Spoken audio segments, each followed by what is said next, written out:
Hello, welcome to the update. I'm Susie Thompson.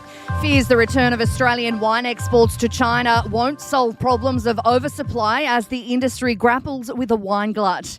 Producers are warning they're having to rip up their vineyards to survive. Wine critic Ray Jordan says margins are tiny for suppliers of low-end brands and not just in Australia. In Europe, the young people aren't drinking as much wine as they once did. So they've got a lot of established vineyards as well. So it is going to be an interesting period. And I've been talking to a lot of wine producers who say they've never seen it quite so tough. More countries may soon be allowed to join parts of the AUKUS military pact. Japan is likely to be the first country to sign on to what's being called Pillar 2 of AUKUS, which focuses on sensitive defence technologies. New Zealand also wants in on the deal, and Canada says it can contribute as well. The WA state government is investigating ways to address supply chain issues caused by extreme weather. Some shelves remain bare at major supermarkets as they deal with a backlog in freight after flooding last month cut off Western Australia's main road and rail links with the eastern states.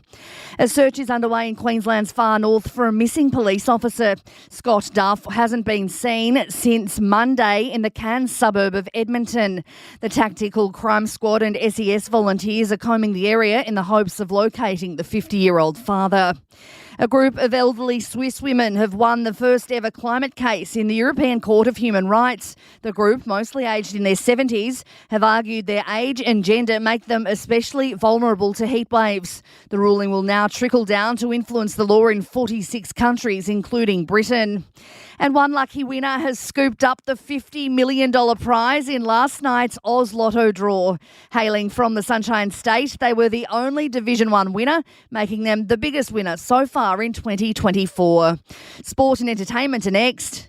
In sport, fullback Reece Walsh has been named for the Broncos ahead of Friday's NRL Battle of Brisbane, while Tristan Saylor finds himself on the bench. Tom Flegler has been given the green light at the Dolphins for round 6, despite a shoulder injury last week. The AFL Tribunal has rubbed out forward Keziah Pickett for tomorrow's match against Brisbane after Melbourne tried to reduce his rough conduct charge.